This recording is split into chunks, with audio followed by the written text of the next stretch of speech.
Welcome, everybody, to the Advanced Selling Podcast, the longest-running sales training podcast in the history of podcasts. My name is Bryan Neal. The history of podcasts, which stretches back to 20 years ago. I'm Bill Caskey.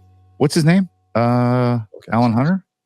Was Alan Hunter the MTV VJ who sort of put podcasting on the map? Alan Hunter? Oh, my gosh. Whatever happened to Fact Checker Doug? Is he still? I think he passed. Josh. Did he? No. Oh, you don't say. Yeah, who was the first podcaster? Wasn't it Adam Curry? Adam Curry. That's who it. And he was a VJ too. Yeah, he was a VJ. That's right. Yeah, not. He still has a podcast. He's out there. Okay. Like, oh, is he? Podcasting has gotten to him. He's way out there. Is he the Stuart Wilde of podcasting? He is. He might be. Yeah. Google Stuart Wilde for those of you who exactly. Stuart Wilde's an old school. Yeah. Thing. But you know what's funny is that when the Joe Rogan, all the Trump and the Harris and all the political candidates wanted to get on Joe Rogan, I remember watching a CNN report where they implied that Joe Rogan just has a podcast. I mean, he's not on mainstream media. I mean, this dude has a podcast. He doesn't even have a And I thought, there's a lot of people in the mainstream and even in the not mainstream media, but just the mainstream of life who still don't understand the power of podcasting. No. Who still diminish it because they don't listen to them. They don't understand them. They don't know that right now on any given day in the U.S., 150 million people are tuned into podcasts. Right. Exactly. And 300,000 people are tuned into Fox and CNN. And we think, oh, they're the giants. That's right. No, they're not the giants anymore. No, they're the sleeping giants. See what I did there? Yeah. Nice. So anyway, I had a quick story. We're gonna do if my memory serves me correctly from our planning session, we're going to do a 3-part series here starting today. We're going to talk about personal growth, where you are currently. Number 2, session 2 next week is where you want to be, where you're going, and number 3 is how you're going to get there. And I think it wraps in good with a personal reflection time at the end of the year. This will be a great guide for you as you head into that holiday break. And, you're going to close what you can close, but at some point it's going to slow down a little bit and you need to do some reflection time. So Bill and I will guide you, through this. Guided visualization. Guided. You have to be quiet on this next story, don't you? You have to kind of whisper it. Yes, I do. Here's my story for the week. Okay. Sometimes how you will ask someone around you for advice or for just input. Maybe more input. What do you think of the color of this pencil? Or I'm getting ready to write this book. What do you think of these titles? And you got to be really careful with that because the person who you're asking, to whom you're asking the question, proper grammar, is you never know where they are currently in their emotional state. They may hate you. Yeah. And so they're not going to give good advice. They may not be well versed in the topic. And so you have to watch. So the other night I was, we're getting ready to do something, a webinar, and I was asking my wife about the overall scheme of things, like, the slides and how we're doing in the flow and, just generally how that. So I did like a 10-minute quick run through it. Yeah. And as soon as we got done, she said, well, your first sentence, you said strategies, not solutions. And I'm wondering if you should say solutions before strategies or strategies before solutions. And I really didn't hear what you said the last 15 minutes because I was focused on that faux pas that you made. I'm like, okay, I'm looking for the essence here. The essence, does the thing flow well? And I thought, but that's how people see the world. When you ask somebody who sees the world through the lens of, very tactical things, that's what you're going to get. Not her fault. Not her fault. I should have asked AI. I should have asked Chat. That would have been a great thing to do. And I know exactly what you're talking about, Bill. That happens. Do you? The old visionary kind of integrator mentality where we have ideas and we want to get this feedback, and the feedback comes like, I think the font on slide 2 is a little off center. Just a little off center. I'm like, you're blanking. Kidding me? You just said that. That's not what I'm after. Well, it is, but it is. And then we can't come off of it now. Now I got to go. No. So instead of getting this like like, you and I would give feedback like, well, the feeling, the vibe, we're like, okay, we're going to, is that good? Is that good? And you need both. You need the fonts to look right, and you need the vibe to be right. And so, but I think that's just cautionary, especially, at the end of the year, we're starting to get our partners or spouses or husbands and wives involved and say, look, here's what I'm thinking about for next year. Yeah, that's right. And you have to understand where they're coming from when they look, especially if you've spent 7 hours on your business plan and you're popping it on them and showing it to them, saying, here, what do you think? And they tear it apart, but they haven't spent the 7 hours. So you have to take all that in consideration. Okay. Topic. Let's go. Yeah, let's go. We're in a 3-part series here. Okay. This was inspired by a little thing that I use called WAG, and it's for sales calls. You just highlight, where we were, where we are, and where we're going. So WAG, where are going. It's not well, you said WAG. Here we go. So Wilson, let's do a little differently. Let's talk about where we are, A, where we're going, G, and how to get there. And this reminds me of Will Wheaton commercials. The Wheat Thins commercials is what this reminds me of. This is our version of the Wheat Thins deal. If you don't know that, that's funny. So we'll start with episode 1, where we are. How do we take inventory of where we are? It's a great little let's talk first about why it's important to take inventory about our current reality. What's in it for us if we do that? Because sometimes that can feel like, I just want to know, where am I going? But there is a certain rationale to why we should do that. What are your thoughts on that? I'm going to quote my longtime mentor and peer group leader, Mike Donahue. Mike Donahue, who's retiring, by the way. Sidebar. Mike Donahue.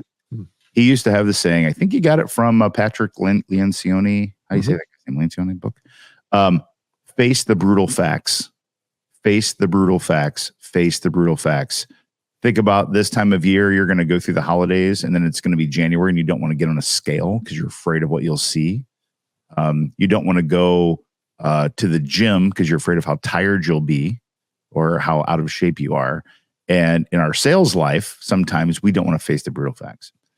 So that's my first thought in that. I like that. In the mirror and say, let's see where we are. Let's be really real with where we are with our performance, our sales life, our career, all that sort of thing. Yeah. To be back. It's almost like an acronym you've created. Face the brutal facts could be FBFA.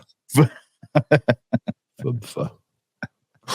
We're a vowelless episode. No vowel acronyms. No vowels. We're not allowed. Okay, so let's talk about the brutal facts around certain topics. So the brutal fact around income, brutal fact around process. I mean, the fact is there are probably things that you're doing in your business right now that you don't like to do. Mm-hmm. They're you don't like, and therefore you either don't do them or you don't do them well. Let's just say cold outreach is one of those areas. Yeah. That you don't like to do. You talk about how you like doing it, but you really don't like doing it. So I think a brutal fact is this is something that I despise, therefore I don't do it, therefore I'm not going to ever be good at it. So the question then becomes what can you do in its place? And I know that we're not there yet. That's more of the action plan. But that's why I think we shouldn't be afraid to write down the brutal facts of what are we good at? What are we not good at? What do we despise and loathe doing? Because it could be once we write that down, we say, you know what? You don't have to do it that way. There are other ways to do it. Absolutely. And that's a good, that kind of framework of what am I doing? Am I taking inventory right now? And what do I love about what I'm doing, what I've done this year? What do I not love about it? And just getting real clean on that is such a good thing to do. Yeah. There's a guy named Tom Bilyeu. I think that's how his name is. Quest, right? You know, Tom? Mm-hmm. So, and I got a chance to talk with him real briefly at an event I was at back in May a year ago. So a while back, but still, he's a very accessible guy, very open, very humble like it, but he's the most one of the most intense people I've ever been around. But he just put a post on LinkedIn yesterday and some of the stuff, like, okay, whatever it is.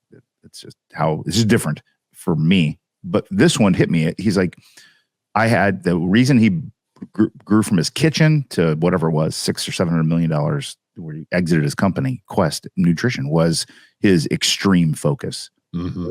And he said, you got to be extremely focused on one thing. And to me, that one thing should be the thing that you love the most and you're best at. And he said, then look at your calendar and see how much time you spend not on that one thing. Mm-hmm. I just did that. And I'm like, dang, this is a really good exercise here to do. Well, I also heard him say, it could have been the same podcast it was lifted from, but they had trouble in some of their finding the equipment that was going to process the food in the bars. He owned Quest, like health bars or athletic bars, nutrition bars. And he said, everybody in the industry told me that won't work. And his response was, oh no, it has to work. Now, and he figured out a way to make it work by gathering the experts even some who said it won't work, saying, look, we got to make it work. And I thought that's also, since you brought it up, a great analogy for why it's important that we face the brutal facts, because at some point, the brutal fact may turn into a blossoming opportunity. But if we're afraid to face it, we're going to keep trudging through the fact, like, again, cold calling. Yes. What if you could triple your business and not make another cold call? Right. Oh, well, Bill, that's not going to work. Oh, really? People are doing it. So you can either buy into the old orthodoxy that you've bought into and say, well, I couldn't do that. Or you can say, no, if you're kidding me, I can triple my business and not make a cold call so I can make more money and be happier. Why aren't you signing up for that? But sometimes it's those old ties that bind us to the past. Yes. And to our current reality. So that's really good. Another tactical thing when we're taking inventory here, this is brutal facts, but this gets very specific. I really want you to look at how your results showed up, both what you did and the form in which they showed up. Form. So fire alarm's going off in the Caskey studio. Yeah, I'm sorry about that. Good noise. So think about this for a second. You might be the number 2 of 30 sellers, but you had 2 deals that represented 80% of your performance. I would look in the mirror at that instead of going, "Oh, shoot, I'm number 2." Oh, really? Yeah, I'm number 2. Like that's a really risky business. Risky. Yeah. So look at depth and have a little critical eye of your own performance, and even just how you got there. Yeah. Like I love to ask. I know Bill, you do this too. Whenever we're working with clients, one of the first questions I always ask when we're talking about a deal is, where did this come from? And it's amazing sometimes how many times I go, "Oh, it was a call in." Well, it was a marketing lead. I'm like, okay, be careful, because you need to control your own stuff here.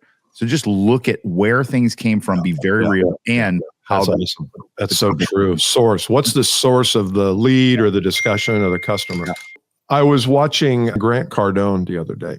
Yeah. And he was doing something on Twitter. It was Saturday, and I was sitting out back. Jane was gone. I was just enjoying the beautiful fall weather in Indiana. And he was asking people who came up on stage who were clients of his. It was a pitch for a product. He was asking people, where did you first hear about me? And every one of them heard about him from something he gave away. It was either or like a book, like $10 book, or more often than not, it was a webinar, a speech he gave.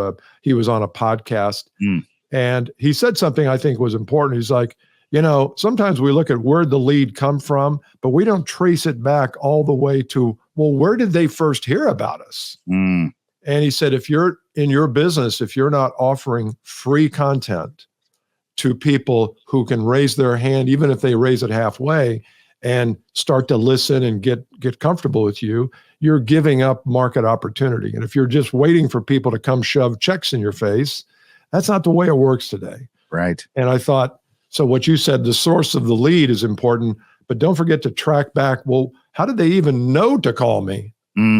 Exactly. Yeah. Yeah. These are great look back things for you as you're working through this. Where am I now? How did I get my result? What was my result? What was the composition of my result? Yeah. And what activities am I doing on my calendar, daily, weekly, monthly, hourly, that align with what I'm really good at and what I love to do? It's a great little framework for your.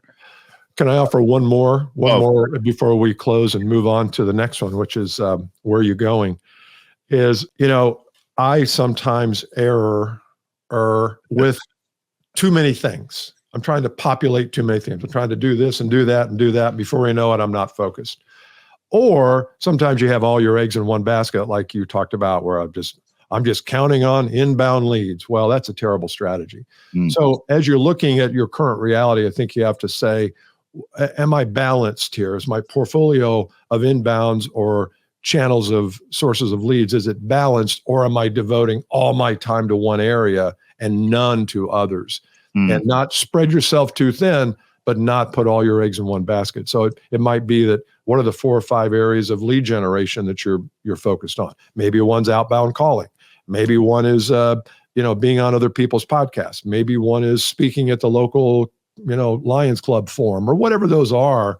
Just make sure you're balancing that out and not putting everything into one channel. That's great. Balance. Lions Club. They still have those. That's still around. I don't know. I almost said Kiwanis. Those are great, man. I love a good Kiwanis. Kiwanis International. Especially in Southern Indiana. Fried chicken. Oh, I'm sure it's going strong. Oh, my gosh. It's fantastic. All right.